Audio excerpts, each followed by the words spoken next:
you touch on another thing that I think also adds to the changes that have occurred, and that is the fact that we are now in the digital age. So how has the digital age changed the way in which people approach sex and their relationships? Oh my gosh. I mean, it's really changed everything. You know, one of the things that we laugh about in sexology is, look, people have always been, you know, cheaters or shady, but certainly they never had a tool like the internet before where they could just, you know, it's human nature, you know, to want to explore options. But what's happened with the digital age and online dating is it's become quite toxic for a lot of us, because with all of these options, it's very difficult to want to commit and look at what's in front of you. And a lot of people out there online dating are looking for commitment, but a lot of them are just looking for their ego boost and self-esteem boost. And the last chapter of my book is all about kind of online dating and the pitfalls of online dating. And one thing that we're seeing is, I think it was 13% of college students who were on Tinder were doing it for ego boost and entertainment. So you have like people who really want to find love mixed in with people who are literally just doing it out of boredom. And now, oh my gosh, in the last 6 months, right, you add in COVID reality to that. Yes. And, you know, I've heard nothing but worse and worse stories lately about online dating and kind of what it's doing for people right now, that it's just, everyone's demanding, everyone's toxic. But again, there also are love stories, and you know, it's not one size fits all. Well, but while we're on that subject, because I know you do touch on it in the book, let's talk about how that affects people's self-esteem. And I know that I was talking with somebody who was explaining to their father, and their father was, I think, in his 70s, and they were explaining to him what Tinder was. And it, you know, it's sort of going, well, see, you do this and you swipe this and you do all of this. And they said he paused and he said, how terrible for these people. And he saw it just so negatively, because he said, there's so much rejection. He says, I just see how difficult this must be on people from the rejection side. So let's talk about how that affects people's self-esteem.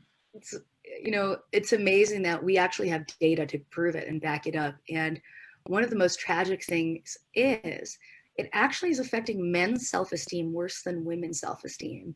University of Michigan did a survey, and they found that people who used online dating, not only did they have lower self-esteem than people who didn't online date, but they also had higher levels of body shaming and higher levels of internalizing society's gender norms.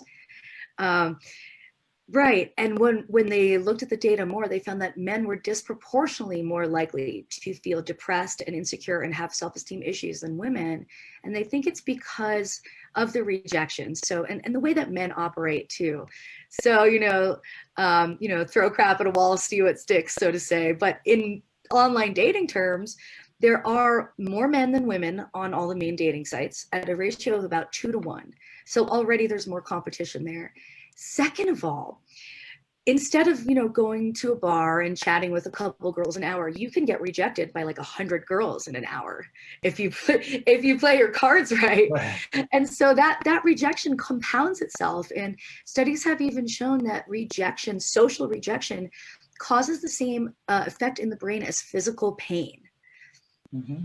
So that broken heart, it feels like a broken bone. And over time, that can really wear you down. And so I always tell people, especially the men that I work with, that it's important to take a break. Of course, now, how else are you going to meet people? This is the problem. It's almost like we're stuck with this, because I can't go to a bar. If you go to a bar here where I live, you have to sit with your table only, and you're not allowed to talk to anybody else outside. You're literally not allowed to meet people right now. Stay 6 feet away from everybody. Yeah. So then people go back to the online dating because they don't know what else to do.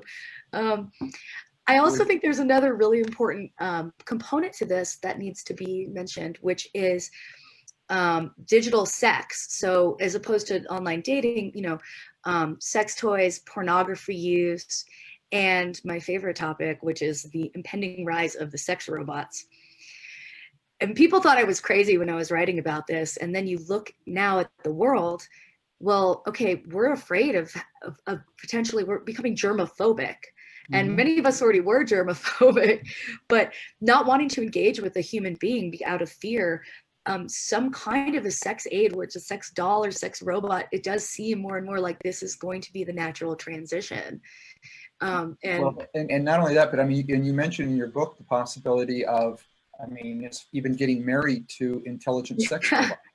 So there's a lot of data out there to support that this is the direction we're going in, and people think it's like I'm making it up, like it's this dirty, creepy sci-fi, but we're also not realizing that generationally we have different levels of tolerances for technology as well. Mm-hmm. So I didn't get a cell phone until I was after high school. I'm not that into, technology, but if I grew up with a cell phone, a lot of these kids now in Gen Z, I mean, they're not suffering as much as, say, my generation or your generation is with the isolation, because their preferred way of connection is through Snapchat and TikTok and apps and texting, right? That's a great So it's not that shocking to them. So they're like, all right, they already have this high tolerance for technology. So this is why we're trending down in sex. And it's one of the most fascinating things. Did you know that my generation, the millennials, is having less sex per year than the boomers did at my age, for example? We're having less sex because we have more options. We don't need another person to get off. We have all these great sex toys, all this great porn, etc. And we're just less reliant on other people to gratify ourselves. Right. But if I understand it correctly, and I think this is how you have it in the book also, so they're having less sex than adults 30 years ago did, but they're having more orgasms. Mm-hmm. Is that correct? Yes. Exactly. Yes, indeed. I know. Yes, they are. Way more orgasms. And again, a lot of that sexual shame, part of sex positivity is saying it's okay to pleasure yourself. It's okay to demystify the female orgasm. Women and men get off very differently, and that's okay. For so long, the female orgasm was viewed as kind of like male orgasm light, as in if a guy gets off from vaginal intercourse, then therefore a woman must get off from vaginal intercourse too. And that's the primary way, when we know that 9 out of 10 women prefer clitoral stimulation. But if you're one of those women who prefers vaginal orgasm, good for you too, right? But we're kind of like, we're breaking through these layers of all this shame that's been on us for so long. And a lot of it